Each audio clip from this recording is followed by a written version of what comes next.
hablando justamente de Tío Rico, porque su defensa, hablamos de la de Miguel Insfrán Galeano, solicitó al Tribunal de Sentencia la división del juicio oral. Es a los efectos de que primero se determine la reprochabilidad de los acusados y en su caso, posteriormente, los años de pena que corresponda aplicar. La diligencia se desarrolla con la participación vía telemática de los principales acusados y se encuentra en una primera etapa, en una etapa inicial.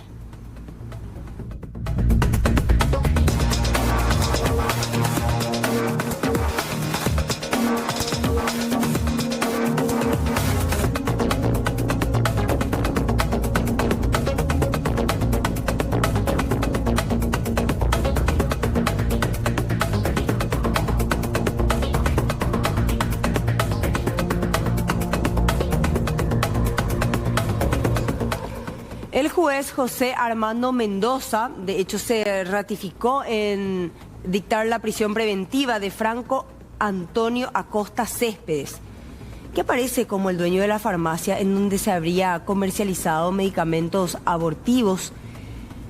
Al procesado y en prisión por el feminicidio del adolescente de Caguazú, María Fernanda Benítez. Recordemos ese caso, el joven supuestamente habría sido quien le habría vendido en 2 ocasiones la medicación que aparentemente fue utilizada por la joven para provocar este aborto.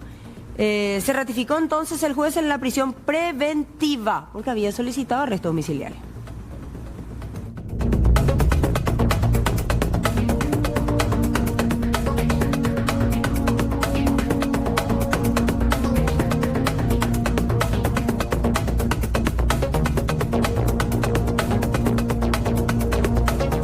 La Sala Penal de la Corte confirmó una decisión del Tribunal de Apelación que ya había rechazado un pedido de pericia contable que planteó en su momento la defensa de Delia Carjallo de González, la esposa del hoy condenado a 15 años de cárcel por usura, el señor Ramón González Daer.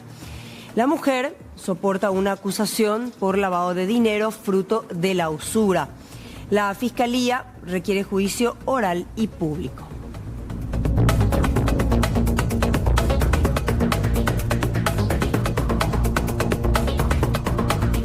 El fiscal Silvio Corbetta pidió que se revoquen las medidas alternativas y se decrete la prisión preventiva para 2 de los acusados por un hecho de corrupción que tiene como principal procesada a la intendenta de Quiquegó, Patricia Corbalán, esposa del diputado colorado Esteban Samaniego. El pedido de prisión es por una nueva recusación presentada en contra del juez Humberto Tazú y que derivó en una nueva suspensión de la audiencia preliminar. La Fiscalía acusó en este caso por un daño patrimonial de 1.100 millones de guaraníes.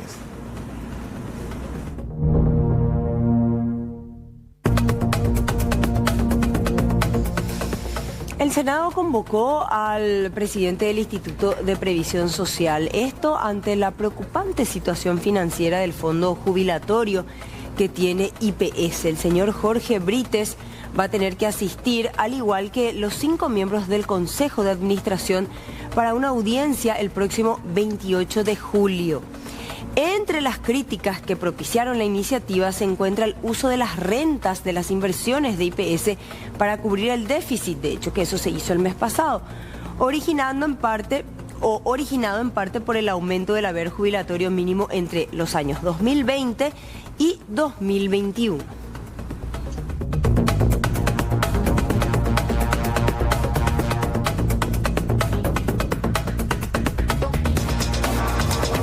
Este miércoles 16 entra en vigencia la Ley de la Función Pública y del Servicio Civil, de acuerdo a lo confirmado por el Ministerio de Economía y Finanzas. Esto abarca a todas las instituciones públicas y establece como autoridad de aplicación a aquellas que poseen autonomía conforme a la Constitución Nacional, como ser el legislativo, el judicial, las universidades nacionales y las municipalidades. Cada autoridad de aplicación deberá reglamentar la ley en su respectivo ámbito de competencia. Igualmente, reconoce la vigencia de las carreras especiales, como ser la judicial, la diplomática y la consular.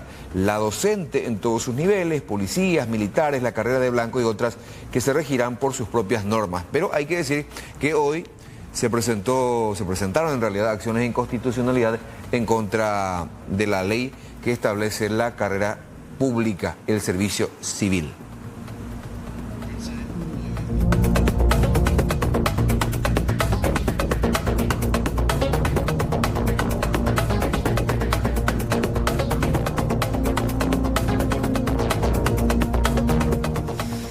La Cámara de Diputados incluyó como primer punto en el orden del día de la próxima sesión ordinaria, por ciento, del día de mañana, el proyecto de ley que regula la seguridad de prestadores de servicios y usuarios de plataformas digitales de movilidad y reparto a domicilio.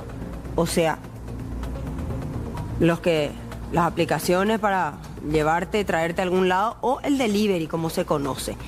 Esto finalmente se resolvió, la inclusión, digo, luego de las seguidillas de episodios que se tienen en contra de trabajadores de este rubro principalmente, que se ven sumamente vulnerables.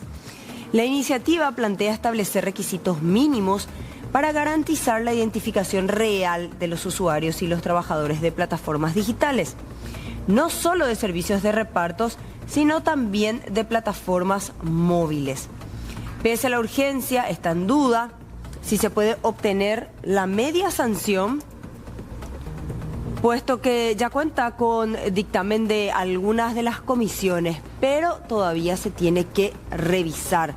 Lo cierto y concreto es que hay demasiados detalles a controlar en cuanto a la seguridad y la certificación de identidad de estas plataformas, porque cualquiera puede habilitar una cuenta, inclusive no solamente aquel que solicita el servicio, aquel que presta el servicio también tiende a engañar al usuario. ¿Cuántas veces pedimos un auto y te aparece otra persona, te aparece otro auto inclusive? O si no, Mercedes, pedí un delivery de comida y te aparece, vos le abrís el portón, la puerta de tu casa y puede aprovechar esa circunstancia para meterse dentro de tu vivienda, ¿verdad? Así mismo.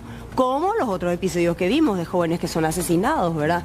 Que piden teléfonos de alta gama, que piden artículos electrónicos que salen 15, 20 millones de guaraníes, tienen que llevar por delivery a zonas que son muy, muy peligrosas, inclusive consideradas como rojas, ¿verdad? Bueno, esto es lo que se va a debatir, se va a tratar en la sesión ordinaria de la Cámara de Diputados.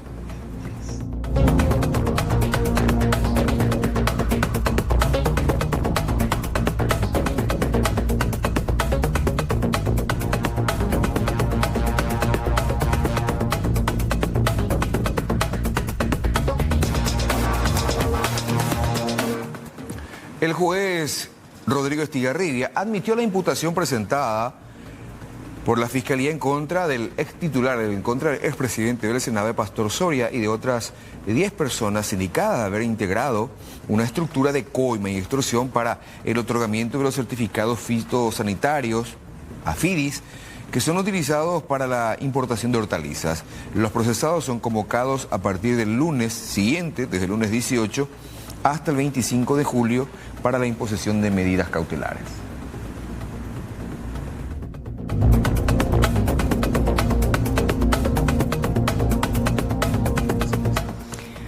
Un devastador incendio realmente arrasó el centro de vida asistida Gabriel House en Fall River, en Massachusetts, dejando un saldo de 9 muertos y al menos 30 heridos. Las llamas atraparon a varios residentes, algunos de los cuales pedían ayuda, mientras los bomberos y la policía rompían las puertas y las ventanas para rescatarlos. Lastimosamente, muchos tenían problemas de movilidad, no podían salir por sus propios medios. El siniestro, cuya causa aún se investiga, movilizó a más de 50 bomberos, incluidos 30 que estaban fuera de servicio, pero que fueron a auxiliar ante el llamado. De hecho, que generó un momento de mucha angustia entre los familiares. Las autoridades estatales, incluida la misma gobernadora, Maura Healey, calificó el hecho como una verdadera tragedia y agradeció el heroísmo del personal de emergencias, cuya intención salvó numerosas vidas. Reitero, es un asilo de ancianos principalmente, o de personas con discapacidad que no podían salir por sus propios medios, que no tenían la capacidad de evacuar el lugar rápidamente, y muchos inclusive arriesgaron su vida ingresando en zonas que no eran seguras porque los pisos de arriba podrían desmoronarse e ingresaron de todas maneras para poder sacar a los ancianitos.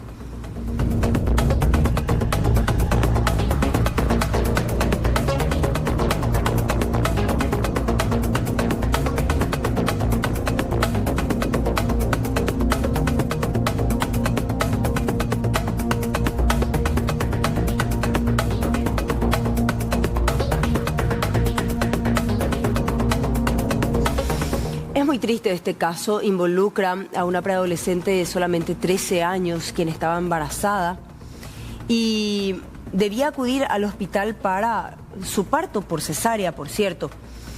La semana pasada ella se sintió mal, mañana supuestamente tenía que nacer el bebé si todo seguía según lo planeado, pero la semana pasada ella se sintió mal y se desmayó. Sus familiares la trasladaron al Hospital General en Santa Rosa de la Guaraú en estado inconsciente, donde en un procedimiento sacaron al bebé, mientras la menor quedó en terapia intensiva. Pero después se complicó su situación y ella termina falleciendo. Su bebé, de sexo femenino, se encuentra en buen estado. El embarazo estaba prácticamente a término. La preadolescente de 13 años había quedado embarazada producto supuestamente también de un abuso sexual que se registró en el predio de una institución educativa en una zona rural en el distrito de Santa Rosa de la Guaraú. El autor habría sido detenido meses atrás después de la denuncia que hicieron los familiares y se encuentra recluido en este momento. Triste final para esta pequeña de 13 años. Martes y hoy terapia. Hay un agente de operación que es directo terapia, un tubo que llama terapia y este tengo y ahora es porque hay un viernes que yo voy y Pepe ha el doctor que lo lleno ande más supera otra doctora Ana y no y una agenda y que supuestamente este día nos está subiendo que le enseña hoy o sea Pepe el tratamiento la estudio oye ureas y que ahora ya poca pa ya en el hospital vende y por ya ya poca privado de los primeros principios. Hoy ya por paiste a fecha agenda de cheite hoy por una maite por y orejico ahí cuando de golpe te pero a pescaso el llegó a esa coña de hospital luego lo bomba eguasui que es la vida humana la iporingo por primer momento ore rollo guapaite se cual oye lo conseguí gracias a los mistanos o sea ayudar a la gente pero si sea familia Moria Jupe allá baja pero se ayuda a la gente no falta y solo como yo ahora es y cuy lo tengo o sea es noticia me fui coger pillando y potable México y lo llevó a la poja porque o sea hace ahora es que mañana a la poja que va por la la doctora la poja está o supera un poja que no se avisa pues que ya tu mamá dice yo voy a ver ya conseguita la poja la ojalta eso espera ahora goro jiru eso acabo ir la oye está la no ir la para porque y ahora no más hemos en jala para porque y cangue te dije ya o que hay un lando ya está la dai curi pero le me voy a hacer por si la me voy a hacer yo en esa pero y que me voy a pasar pues y te ha pilla y de alta moda vale informe bebé asa pues cuesta tipo supuestamente de abuso cuesta ya. Sí, señor, peaje de producto de abuso, la justicia, la ñande examen, la ñande justicia no funciona, porque te hago, oye, usar escuela, ¿ves? UPI, supuestamente la upitaja, o sea, la upitaja, que llegó a subir y de 15 y afuera, ¿verdad? Oye, ya por la estudio, fue a subir entre la fiscal, fuera, cargo, vejo,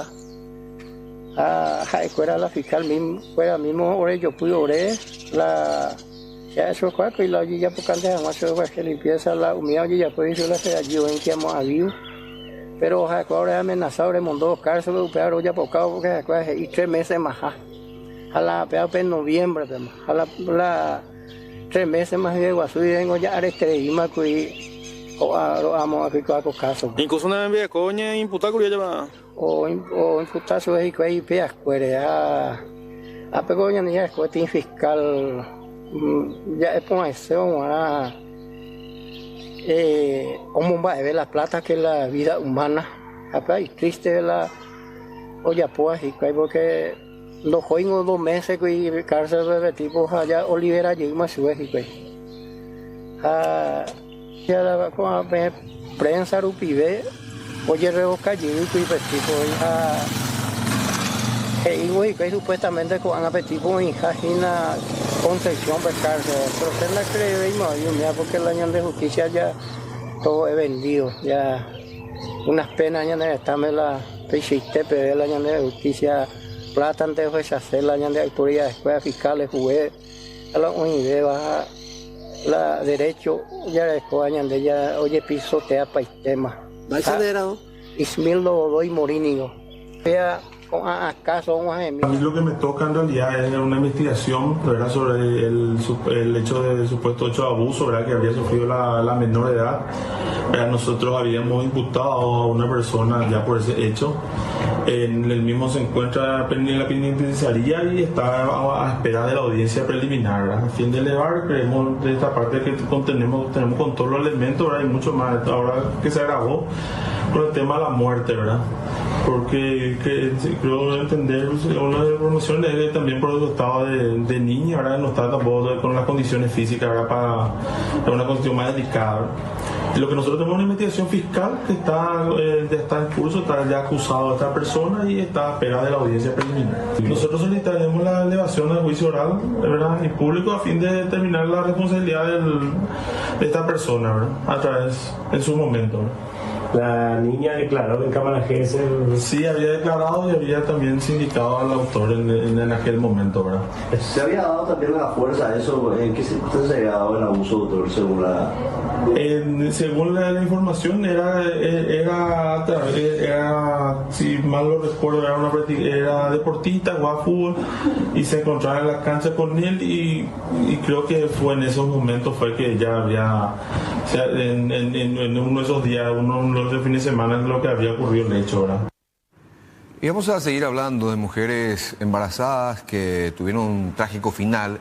Este caso en Pedro Juan Caballero, una mujer en estado de gravidez fue encontrada muerta, calcinada, en una casa en construcción en la fracción El Mangal, barrio General Genes de Pedro Juan Caballero.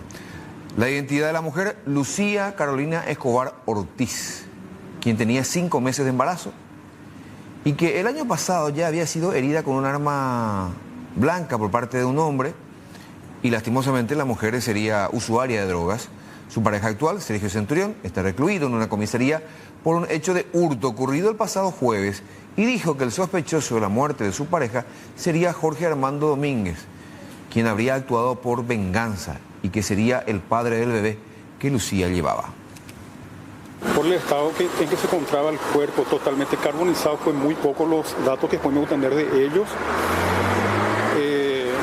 Lo que sí constatamos es que la misma también se encontraba gestante. Se pudo constatar la presencia de un feto de sexo femenino de entre 5 meses y medio a 6 meses y medio de gestación aproximadamente. Ahora, doctor, ¿se pudo corroborar si la misma habría sido calcinada ahí en el mismo lugar o fue calcinada, fue quemada a otro lado? Y eso por la condición del cadáver nosotros no pudimos determinar, por lo que el mismo va a ser trasladado a la morgue, la morgue judicial de Asunción para la autopsia correspondiente y para la identificación de la misma.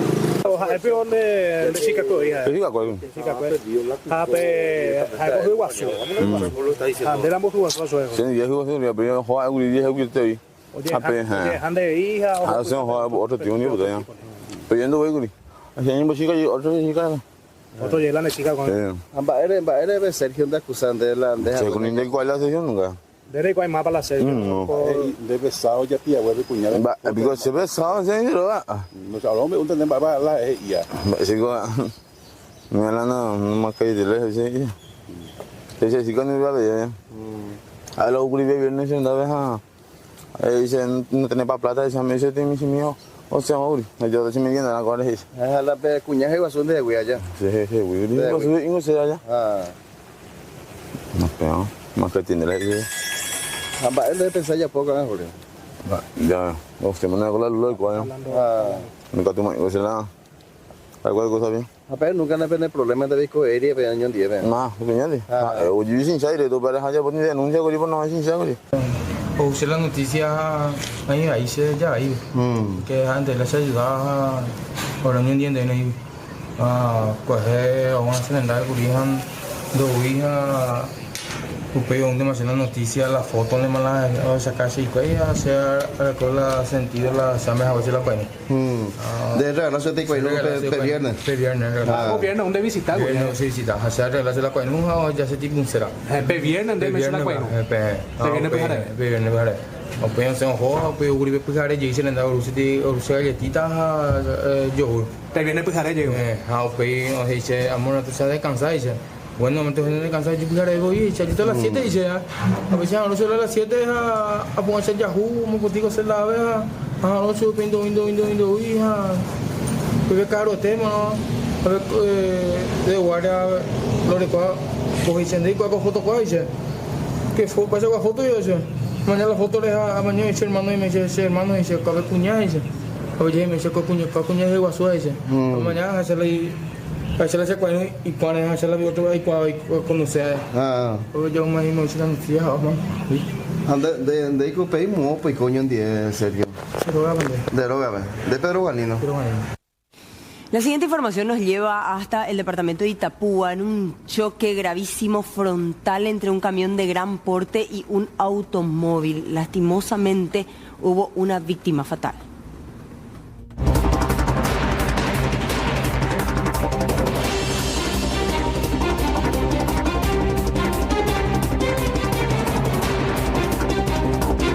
El choque fue de manera frontal entre este tracto camión que luego volcó y este automóvil cuyo conductor lastimosamente perdió la vida a consecuencia de las terribles lesiones. Las verdaderas circunstancias se están investigando, pero según la versión del camionero, él mismo había desviado a un motociclista que realizó una maniobra indebida y posteriormente chocó el automóvil en cuestión.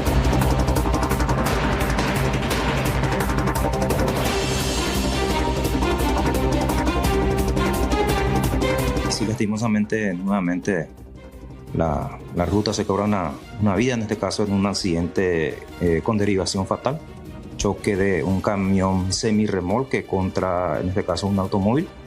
El conductor del automóvil lastimosamente es el que pierde la vida en este caso. Según manifestaciones del conductor del camión de gran porte, había esquivado a un motociclista saliendo de su carril, invadiendo el carril contrario, donde se produce el choque frontal entre el camión y en este caso el automóvil. Un choque bastante grave, fuerte. Y por lo que se ve, sí, porque el camión después del impacto llega a volcarse al costado, ya quedando sobre la franja de dominio. ¿Sería un encargado? Específicamente no quisiera faltarle la verdad en ese sentido, pero desconozco si estaba cargado o ha sido señor.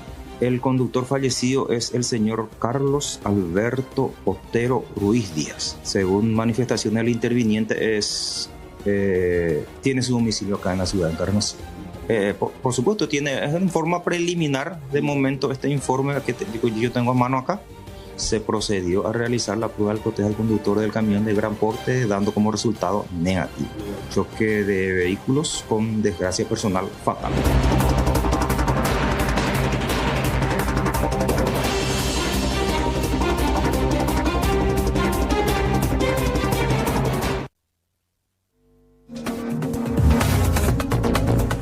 Bueno, vamos a hablar de los descuentos irregulares en cuentas de salario, por supuesto, a través del Banco Nacional de Fomento, están generando preocupación en sectores vinculados al sistema de jubilaciones del Estado.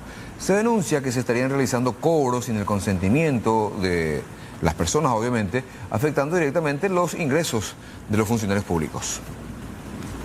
Aquí hay un trabajo pendiente que realizar, fundamentalmente con el Ministerio de Economía y Finanzas, con respecto a los descuentos de salario del funcionario público en general que realiza el Banco Nacional de Fomento. Porque resulta que todas estas cuentas que los funcionarios públicos reciben, o sea, el salario que reciben, el mecanismo de cómo cobran, de cómo reciben su salario, se establece a través del Poder Ejecutivo, específicamente del Ministerio de Economía y Finanzas, que es el que decide que lo cobran a través del Banco Nacional de Fomento.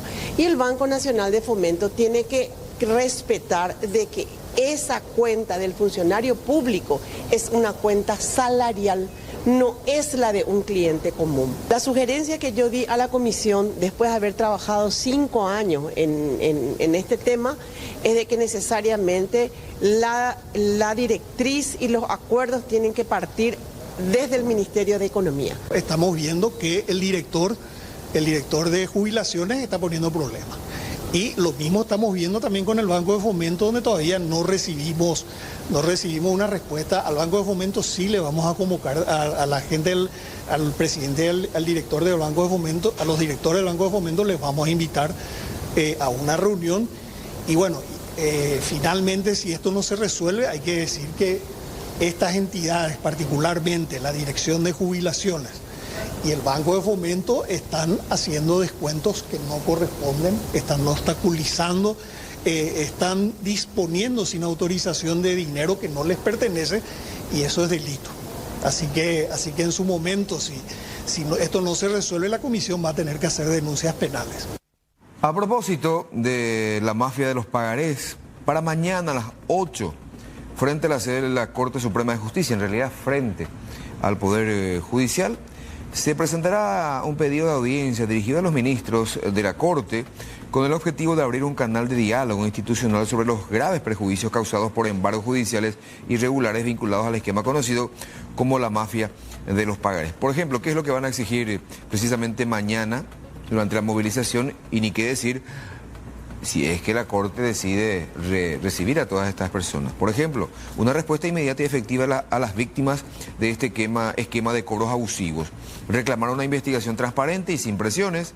Defender los derechos humanos fundamentales de las personas afectadas, incluyendo el acceso a salud, vivienda, alimentación y educación. Mañana entonces, a las 8, movilización frente al Poder Judicial de parte de las personas afectadas por lo que conocemos hoy como la mafia de los pagarés.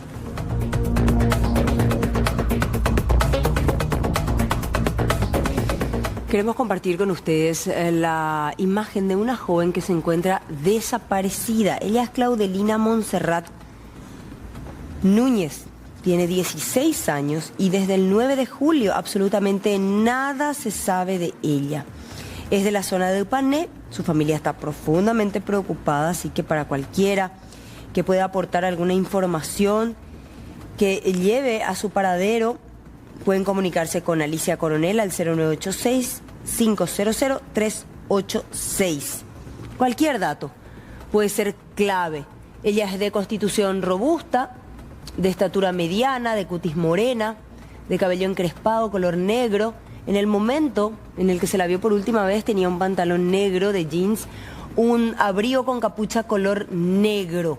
Pasaron varios días y realmente es desesperante si es que ella también de manera voluntaria decidió salir de la casa, que por favor llame a sus familiares para despreocuparlos, para que ellos sepan que está bien y que se puede conversar para poder volver a casa.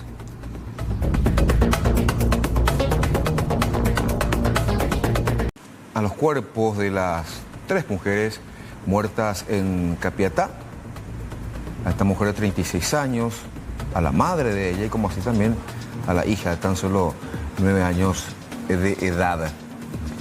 El doctor Pablo Lemir describió de qué manera mataron tanto a la niña como a su madre, como también a la abuela. 12 años tenía ella, la abuela ya tenía más de 80 años. Y con esto, porque ya la fiscal interviniente confirmó que se trata de un triple feminicidio. Y desgraciadamente, con esta confirmación, con esta imputación que va a firmar la fiscal Alicia Fernández, entonces ya son 15 los casos de feminicidio en nuestro país en lo que va de este 2025. Sin contar el cuerpo de la mujer encontrado también la uruguaya y la que estaba embarazada también en Pedro Juan Caballero. Pero escuchemos lo que decía el doctor Pablo Lemir acerca del trabajo realizado esta tarde. Los resultados que tenemos en este momento, que ellos han informado, son de que tenemos 2 fallecimientos por traumatismo cráneoencefálico de tipo abierto. Esto implica que hubo una ruptura del cráneo por un elemento contundente con pérdida de masa encefálica. Este evento ocurrió específicamente en el caso de la menor y de la madre. Probablemente sí, o sea, a ver, es un elemento contundente. Lo que podemos decir nosotros es un elemento contundente y que tiene características redondeadas. Específicamente en el caso de la menor tiene características bien redondeadas porque está delimitado un orificio, por así decirlo, en el hueso. Y eso sí podría corresponder a un martillo, pero solamente la prueba criminalística de campo es la que va a poder determinar si el martillo tiene o no material hemático compatible con la niña. De todas maneras se ha tomado muestras de ADN de la nena, de tal manera de tener ADN de referencia. En el caso de la madre, como le había mencionado también, tiene un traumatismo cráneoencefálico abierto. Y en el caso de la señora, la mayor de 80 años, estamos hablando de un traumatismo cráneoencefálico cerrado, es decir, no hay solución de continuidad del cráneo y por lo tanto no hay pérdida de masa encefálica. Lo que sí tenemos es que en este caso tenemos una fractura de base de cráneo. Eso implica también una muerte bastante más rápida, independientemente de que también ella tiene otras lesiones contusas en otras partes del cuerpo y específicamente me estoy refiriendo a múltiples fracturas torácicas. Es decir, estamos hablando de varios golpes. ¿Se puede presumir con qué arma blanca se hicieron estas? Arma contundente principalmente, independientemente de que también hay algunas lesiones aparentemente cortantes. Tienen características de ser lesiones contuso-cortantes. Cuando hablamos de lesiones contuso-cortantes nos estamos refiriendo a un elemento sólido, sin filo, que causa o que vence la elasticidad de la piel y se produce el desgarro de la piel. No es lo mismo que cortar. Tiene varias lesiones en la herida y tenés que tener en cuenta que acá hay una diferencial. En los casos de la menor y de la madre, es fractura de cráneo, es decir, sí, la cantidad de energía empleada es mayor. O sea, puede ser que no haya tanta cantidad de lesiones en el tórax y todo ese tipo de cosas, pero hay más energía porque pudo fracturar el cráneo, ¿sí? Bueno, la descripción hecha entonces por el doctor Pablo Lemir acerca de la manera en que fueron asesinadas estas 3 mujeres, la niña de 12, la mujer de 36 y la abuela de 80 años. Muchísima hazaña, realmente. Muy triste. Bueno, ¿qué más decía la fiscal Alicia Fernández? Investigar también el abuso sexual en niños porque hay signos inespecíficos, como bien lo mencionaban en la autopsia, no existen fisuras específicamente hablando, pero sí existe quizás unas lesiones, por lo que implica una investigación en lo que respecta al abuso sexual de niños. Lo que acabamos de ver es con respecto específicamente a lo que era lo que creíamos, ¿verdad?, que existía inicialmente, que era el tema del abuso sexual, y como dije, existen signos inespecíficos, es la palabra que me habían manifestado en su momento. Por esa razón, entonces, voy a abrir esa investigación con respecto al abuso sexual de niños. El doctor Lemir les va a poder explicar ya la parte técnica al respecto. Voy a investigar la causa como feminicidio y abuso sexual en niños. Con eso vamos a arrancar la investigación y la carátula provisoria, por decirlo de alguna forma. Los distintos objetos contundentes con los que aparentemente fueron ellos, o sea, de los que fueron utilizados para la comisión del hecho punible. En el caso de la niña habíamos levantado un jean que aparentemente fue utilizado para cometer el hecho, y en el caso de los otros martillos y otras armas blancas. Y según había manifestado en su momento la forense cuando se hizo el levantamiento del cuerpo, llevaban muertos aproximadamente entre 14 y 18 horas. Entonces pensamos que fue en la madrugada del domingo. Lo que sí manifestaron algunas personas es que habían constantes discusiones entre ellos, entre la pareja y el supuesto autor. ¿A esta persona se le realizó una prueba de alcotés o narcotés? ¿Algo parecido? No, pero estoy pensando hacer extracciones a los efectos de tener también algún tipo de información al respecto. Bueno, vamos a hablar también de este otro caso anterior de intento de feminicidio en el que iban a ser víctimas una señora, su hija, por parte de este ataque brutal de la expareja de la mujer. Realmente en una estación de servicio se daba esta situación tan dramática. Finalmente, él estuvo prófugo varios días y pudieron detenerlo. Produjo la detención del ciudadano Diego Ramón Villalba en horas de la tarde del día de ayer, en horas del mediodía mejor dicho, y en estos momentos ya se formuló imputación en contra del señor por los hechos punibles de homicidio doloso agravado con alevosía, expectativa apenas 30 años en calidad de autor, en grado de tentativa. Es lo último que tenemos en este caso. La tentativa de homicidio ocurrió un domingo en horas de la madrugada, ¿verdad? Y bueno, el sábado en horas de la tarde, en horas de la mañana, el señor Diego Ramón Villalba se había apropiado de la motocicleta esta de la víctima, de la señora Silvina Monjes, la que resultó víctima, ¿verdad? Víctima más grave, digamos, que hay dos víctimas, está Silvina, está su hija Belén Montserrat.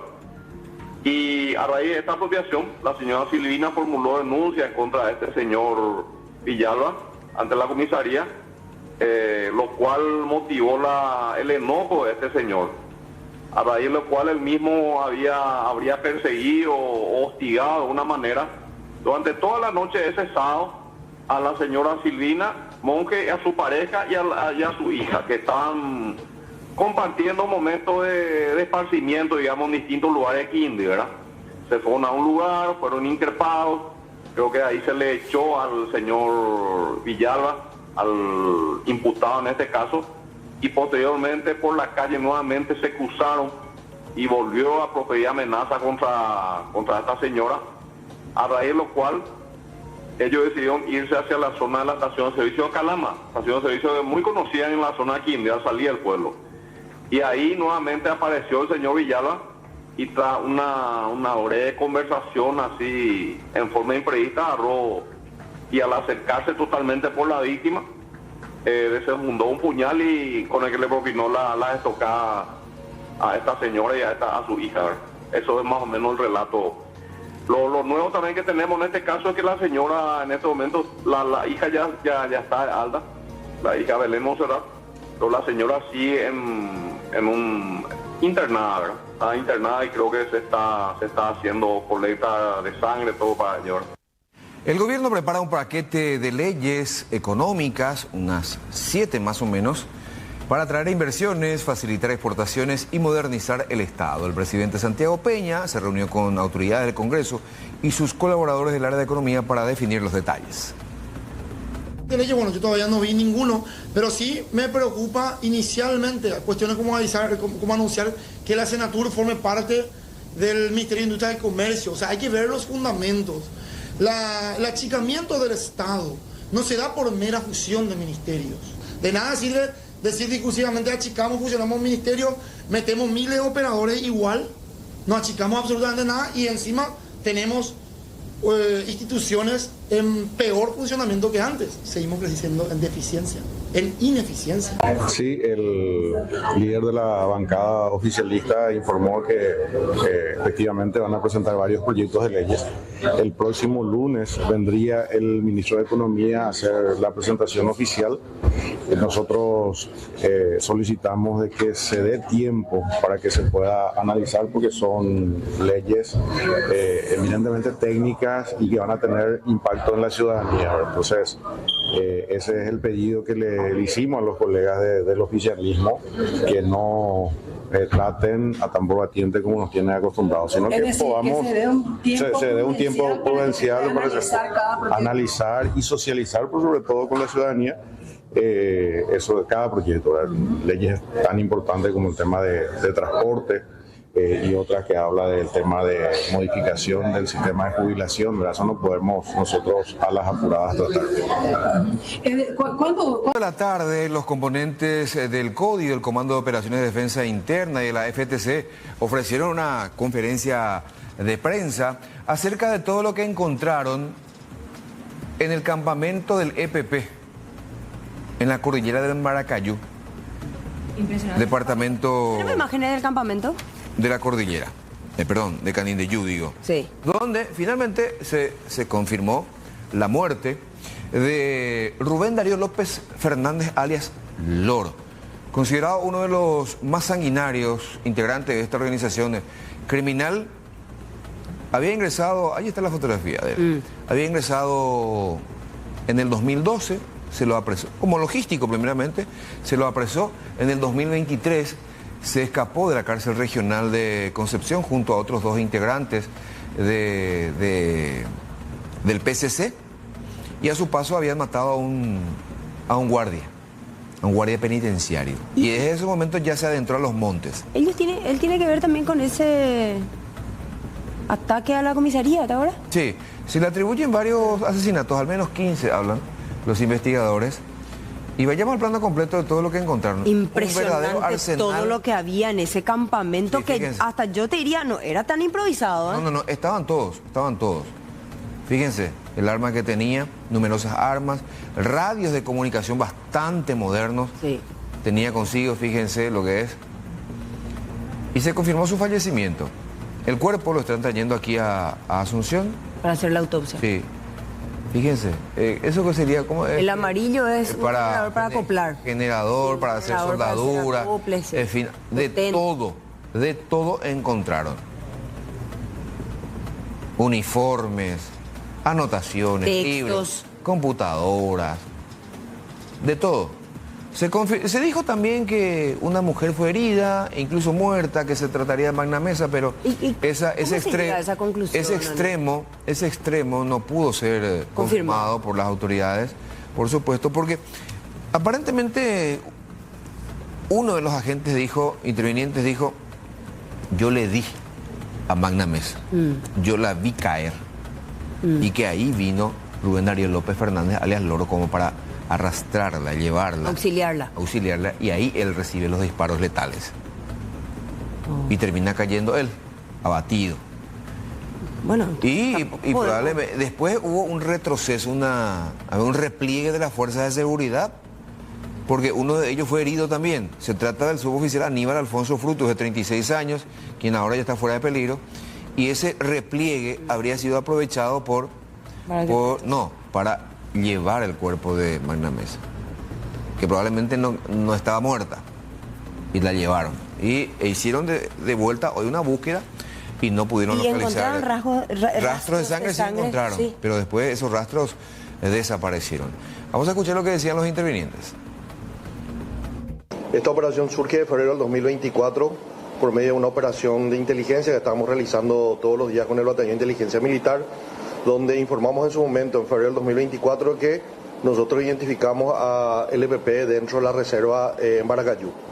Desde ese momento y más de un año, todos los días, elementos tácticos estaban siendo infiltrados y estaban buscando, de acuerdo a un trabajo de análisis profundo que estábamos haciendo en la administración de la fuente humana, en la administración de la fuente técnica de señales. Realmente, como les dije, todos los días se estaban haciendo. Nosotros nos dimos cuenta que hubo un decrecimiento importante en el LPP. Desde estos últimos 6 años y más en estos 2 años, donde nosotros pensamos que después de la muerte de Osvaldo Villalba, este grupo se podía haber fortalecido trayendo nuevos integrantes. Después de lo que nosotros pudimos encontrar ahora y con todas las evidencias y con lo que se van a analizar ahora en adelante otra vez, podemos decir que el EPP tuvo un paro importante en su proyección estratégica de crecimiento para el posicionamiento de lo que para qué ellos se crearon y formaron, ¿verdad? nos instalamos acá en Canindeyú ya en abril del 2024. Esto ya era una proyección que se venía planificando ante análisis de inteligencia de la presencia del EPP en este sector.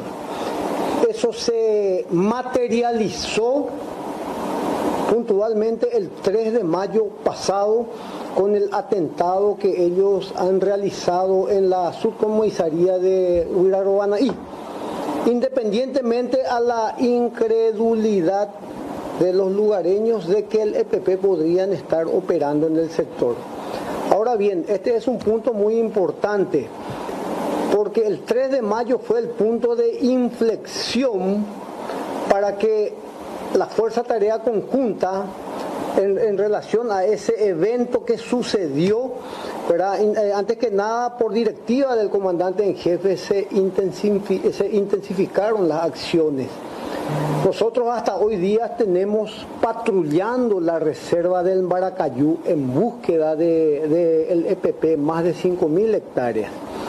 Así que producto de esas patrullas de reconocimiento y combate van saltando datos que los agentes de inteligencia van profundizando y lo convierten en producto de su análisis de inteligencia. Entonces ellos sacan una conclusión, hacen una propuesta operacional y es ahí donde cae en el campo operativo. Lógicamente nos queda todavía por agarrar o ponerlo ante la justicia a lo que es al líder principal, también a la compañera de este líder, que es la señora Villalba, y estarían rondando orgánicamente ellos, como son un clan familiar, no más de 6, 8 máximo estarían. ¿Estarían todos acá? Están todavía, porque los operativos continúan. Los operativos continúan. ¿Y se confirma su presencia aquí?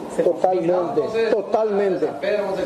Podemos decir, o sea, que confirmamos la migración de ellos de la zona de confort que estaban allá en el sector de Cerro Guazú. Pero ojo, eso es importante mencionar, no es descartable que una célula de ellos también estén operando todavía en aquel sector y que puedan hacer cualquier tipo de atentado, pero también tenemos elementos de maniobra y combate que están operando para contrarrestar ese tipo de actividad de ellos en aquel sector. ¿Se confirma que hay heridos del otro bando?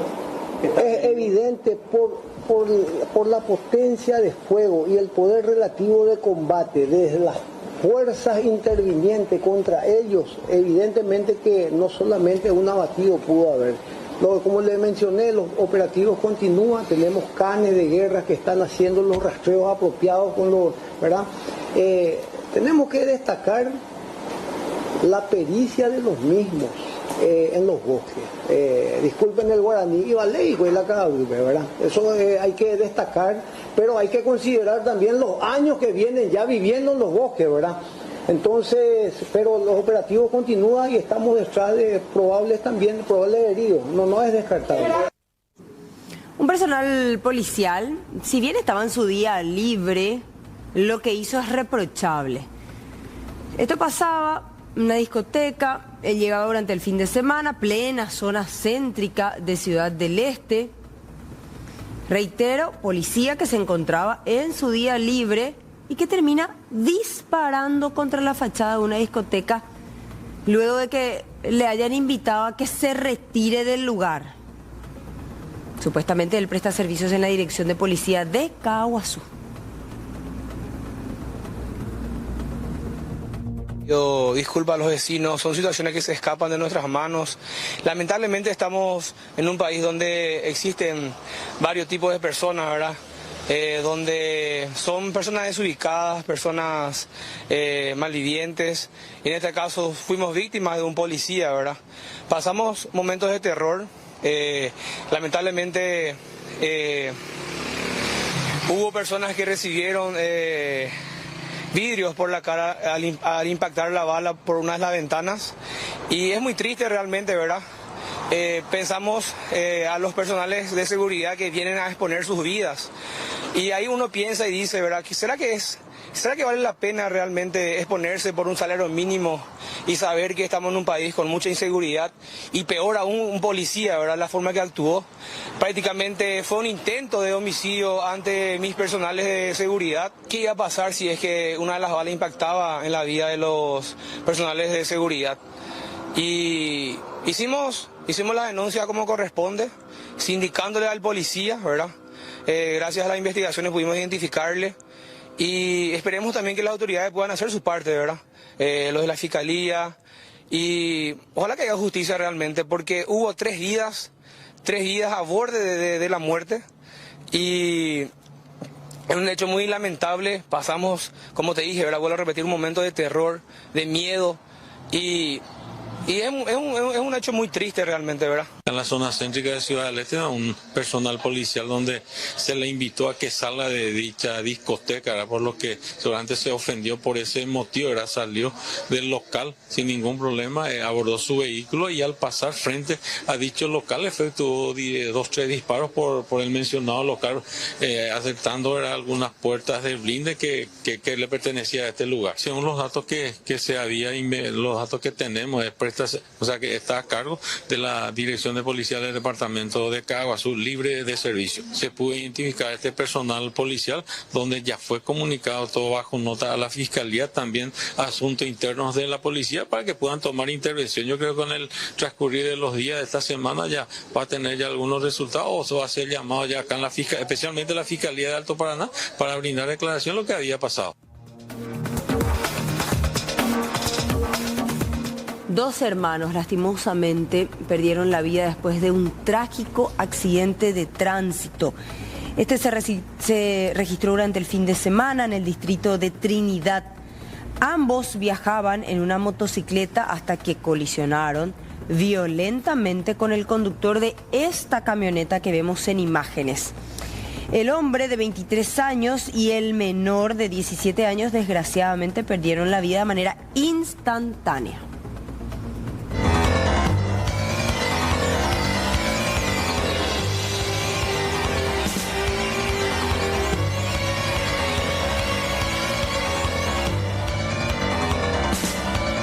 De la noche ocurrió un accidente de tránsito con derivación fatal, choque de una camioneta contra una motocicleta sobre la ruta Sexta Juan León Mallorquín, kilómetro 35 de la localidad de Trinidad. Resultaron víctimas fatales el señor Altagracio Benítez Orue, paraguayo mayor de edad, quien se encontraba en compañía de su hermano menor de edad. Los mismos se encontraba al mando de una motocicleta de la marca Star color negro, así también un automóvil, una camioneta de la marca Kia, modelo Sportage color negro sin matrícula, quien estaba al mando del señor Michel Giomar Crom, paraguayo mayor de edad. ¿Cómo habrían sucedido los hechos, suboficial? Porque a juzgar por las imágenes se ve que fue bastante aparatoso.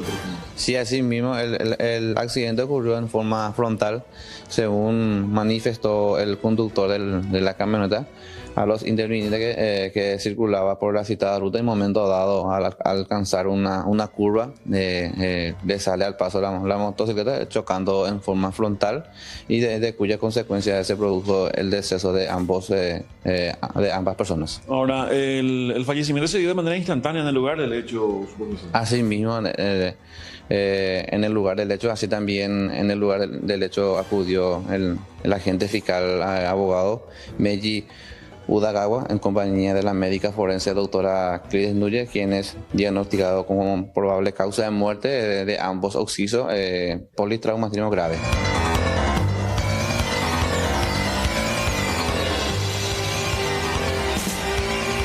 Vamos a hablar de un caso insólito, llamativo. Este fin de semana, una avioneta Cessna partió del aeropuerto de Silvio Petirosi con destino a la estancia Ibel Paraguaya, una estancia que ocupa, por ejemplo, los municipios de Nueva Esperanza y Catuete, en el departamento de Canindeyú. Esta avioneta llevaba una caja fuerte que pesa unos 250 kilos, una caja fuerte totalmente embalada, ahí se ve, totalmente embalada. Nueva, impecable. Nuevita.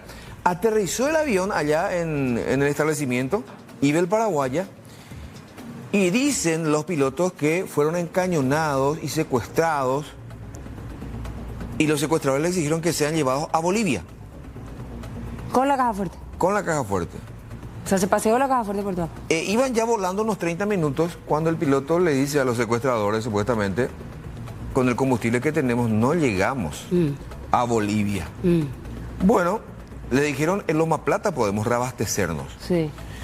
Pero finalmente terminaron en que quedó. Casapá. Ya. Sí. Está yendo hacia el norte. Pero eso te iba a decir. Vinieron hacia el sur.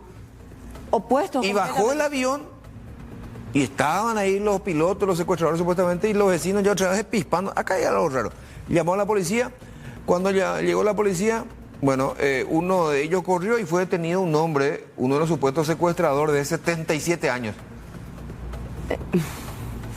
¿Por qué? ¿Por qué tu sorpresa? No, pero porque parece sacada una historia así un poco tirada de los Newton pelos. Sergio Díaz Doni fue el secuestrador de los pilotos, tenía 77 años, era un señor, un adulto mayor. Sí, bueno, pero después, entre 6 policías tuvieron que alzar la caja fuerte.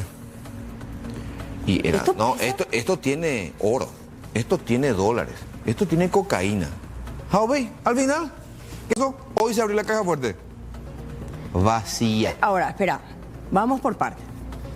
El piloto o la tripulación de esa aeronave fue hasta la zona de Catueté, esa era la encomienda inicial, la caja fuerte dejar ahí.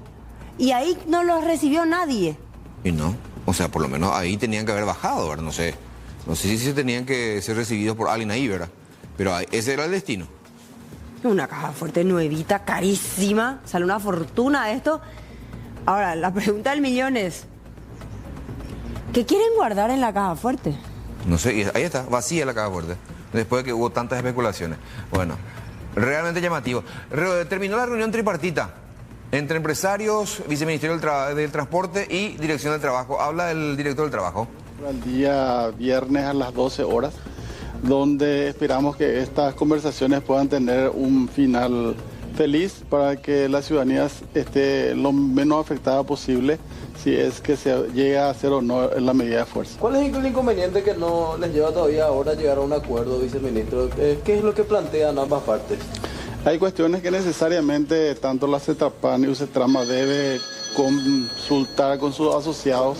También el Viceministerio de Transporte tiene que arbitrar unos mecanismos, está dentro del ámbito del Ministerio de Obras Públicas y Comunicaciones, también el ámbito del Ministerio de Economía. Hay cuestiones que tienen que ser trabajadas en estos días, por eso es que se declaró el cuarto intermedio para el día viernes a las 12 horas. Vamos a escuchar también a César Ruiz Díaz de CETRAPAM. ¿Confían todavía en el gobierno, presidente? Se ha declarado un cuarto intermedio para el viernes a las 12, de modo a ir quemando las etapas que nos corresponden tanto al sector privado como al Viceministerio de Transporte, y seguimos confiados en que podamos llegar a un buen entendimiento, a buenos términos, a fin de evitar de que esta situación siga afectando a más de 350.000 personas. ¿Qué hace diferente esta situación a las anteriores? Porque en algún momento habían dicho que perdieron la confianza en el gobierno porque no cumplían las promesas. ¿Qué cambia hoy con esta reunión, presidente? De que no estamos hablando solamente con un viceministerio, estamos hablando con el Ministerio del Trabajo, que ha creado una instancia de conciliación previa a la cual nos avenimos. Presidente, el ministro de Economía mencionó que ellos tienen el dinero para pagar el subsidio. En el hipotético caso de que se haga el desembolso, ¿ustedes destrabarían o levantarían el paro o ya no van a conceder estos puntos de los coeficientes? Todo puede suceder, pero tenemos que arribar a un acuerdo consensuado entre todas las partes. No todo es el desembolso del subsidio, hay otros puntos que tenemos que tener en cuenta. Usted particularmente mencionó en reiteradas ocasiones de que no tenía confianza más en el Viceministerio de Transporte y en esta gestión. Así lo dije. ¿Y continúa con esa postura? Mi pensamiento no cambió. ¿Y qué usted opina, viceministro, de eso? Bueno, para poco hablar bien a todos. Bueno, como lo mencionaba el viceministro de Trabajo, esta es una mesa para trabajar las discrepancias, es una mesa institucional establecida en nuestras normas, que son las mesas que nosotros siempre decimos que hay que recurrir, en este caso, en esta instancia. Hemos trabajado en los conceptos. El gremio presentó nuevamente los puntos que son de público conocimiento, ¿verdad? De los motivos por los cuales ellos decidieron, los dos gremios, UCETRAMA y CETRAPAN, por los cuales decidieron tener esta medida de paro. Nosotros volvimos a exhortar de que esta medida es desproporcionada y que hay mecanismos para trabajar que ya están establecidos, que son las mesas técnicas y otras institucionalidades. Declaramos en cuarto intermedio. Hay que evaluar todavía muchos elementos y yo creo que es sabio también el cuarto intermedio, porque esta es la primera reunión en este ámbito donde ahí los pareceres nos encontramos, y el viernes nuevamente al mediodía volveremos a trabajar en pos del levantamiento de este paro. No obstante, si esto no es posible, pero todavía hay la chance para llegar a esto el viernes, el plan de contingencia del gobierno que se va a dar a conocer también está en marcha. ¿Estamos lejos, estamos cerca de un posible arreglo, viceministro? Yo siempre digo, el diálogo siempre que exista diálogo, vamos a estar cerca de los arreglos. Porque el objetivo final no es CETRAPAN, no es UCETRAMA, no es el Viceministerio de Transporte, es la gente. Y la gente tiene que saber que aquí estamos trabajando en esta mesa, en la mesa de presidencia para el plan de contingencia y en todo lo que hacemos en pos de su bienestar. Y ese es el norte que nos guía en todas las conversaciones, que la gente no tenga un impacto muy fuerte en su bienestar. ¿Qué tal ya a concretar este paro? ¿Van a estar tomando medidas judiciales ya que ustedes consideran del gobierno que esto es ilegal? Estamos trabajando para que este paro no se concrete. Si se llega a concretar el paro, creemos que eso no va a suceder, siempre esa es la esperanza porque estamos dialogando.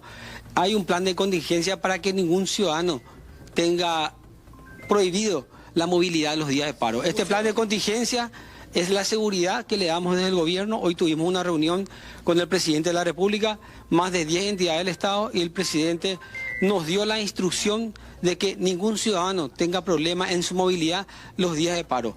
Eso si el paro se da. Pero ¿cómo van a garantizar ustedes? Pusieron sobre la mesa ustedes acá en esta reunión sobre la legalidad o no del paro y en caso de judicializar todo esto.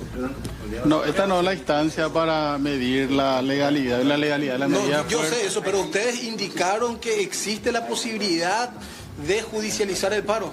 Nosotros buscamos el consenso. Yo creo que hay buena voluntad de las partes, hay buena voluntad tanto de la CETRAPAN y UCETRAMA, y también una predisposición del Viceministerio de Transporte a arbitrar los mecanismos, y tenemos la confianza de que el día viernes, si se dan todas lo que estuvimos conversando, vamos a tener un resultado feliz y donde la ciudadanía va a estar satisfecha por lo menos de no tener el inconveniente de no poder trasladarse los días 21, 22 y 23, pero hay condiciones que escapan o dependen de otras circunstancias, entonces por eso se decidió el cuarto intermedio.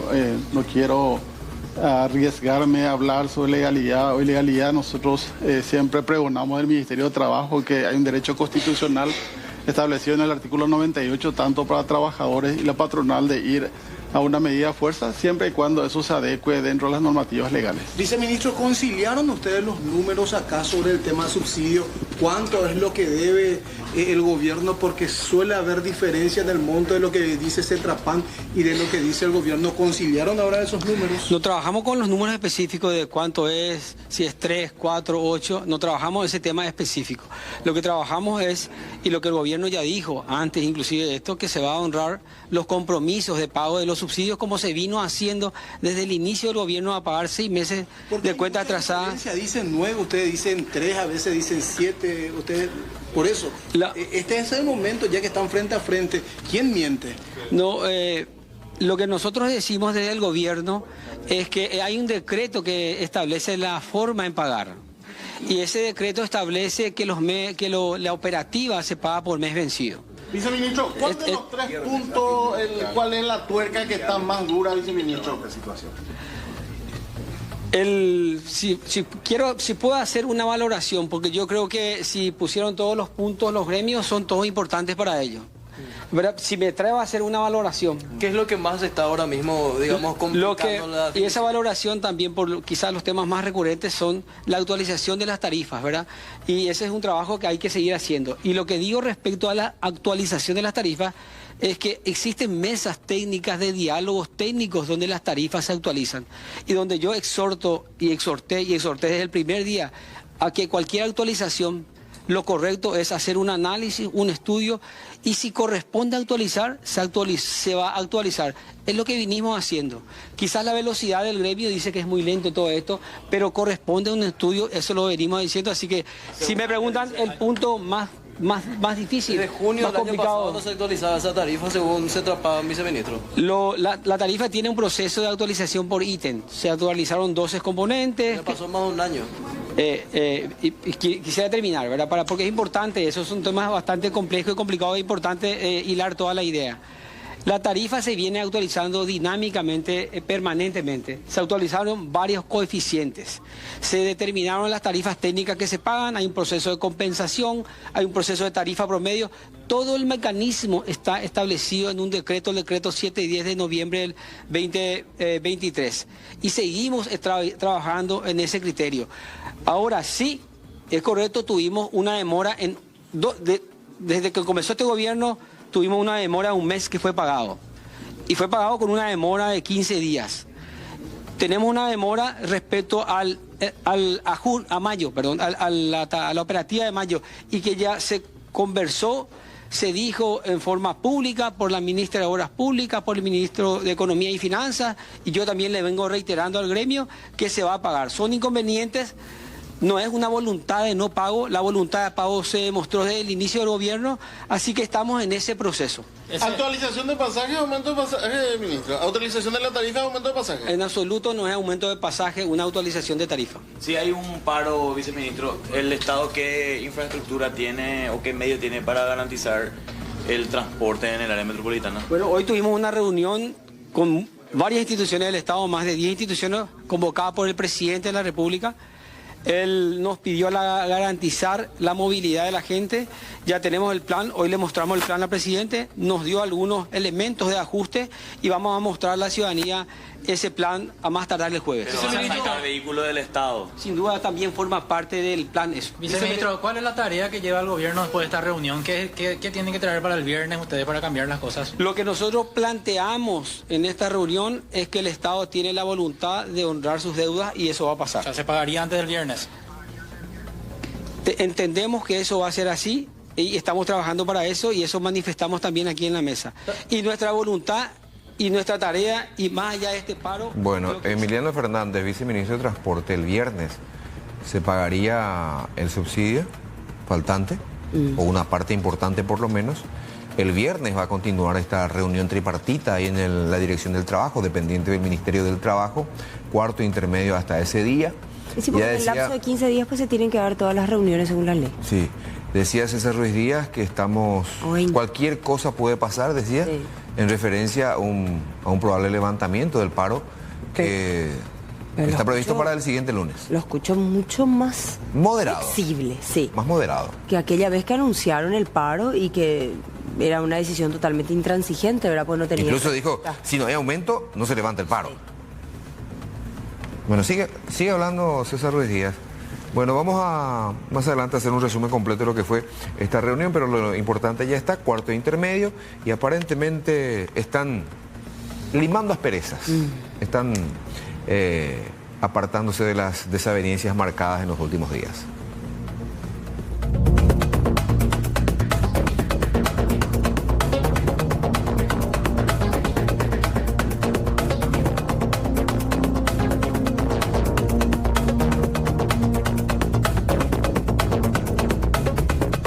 En la zona de Nanagua, la cantidad de hechos de inseguridad son realmente preocupantes, por eso los comerciantes se manifiestan exigiendo mayor seguridad. Llama la atención que en la mayoría de los casos, los sospechosos escapan fácilmente, cruzando inclusive comisarías y puestos de control. Salió corriendo fuertísimo un muchacho peticito gordito.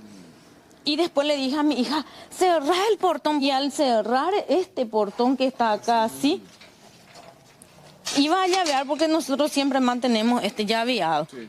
Entonces ella iba a llavear y ahí le llegó el muchacho. Le agarró de la mano así, de los dos lados le agarró. Viene el perro que nosotros tenemos grande de fila, entonces le salta ahí. Entonces él hace esta reacción.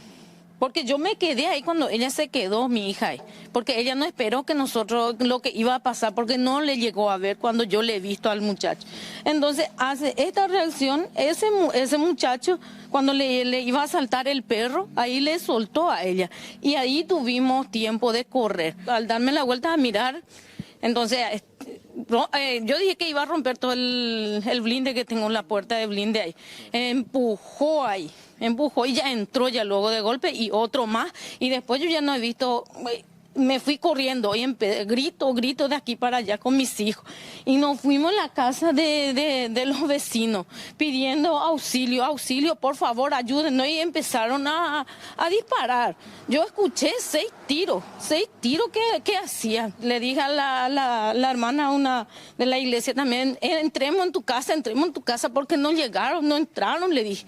Y pero ella ya escuchó los gritos, ya escuchó ya luego, entonces ellos salieron también a ver qué pasaba. Y ahí entramos en su pieza, nos llaveamos todo y cerramos le dije para que apague la luz de afuera y ahí le controlamos. Ellos venían para todo, no era para una cosa que no te va a hacer nada. Vos ya en ese entonces te esperás de lo peor de esta gente porque tienen una mente... Sí, ya estos están todos preparados para muchas cosas. Gracias y por la misericordia de Dios estamos así, estamos vivos y estamos vivos. Gracias al Señor no nos pasó nada. Y también la reacción que tuvimos.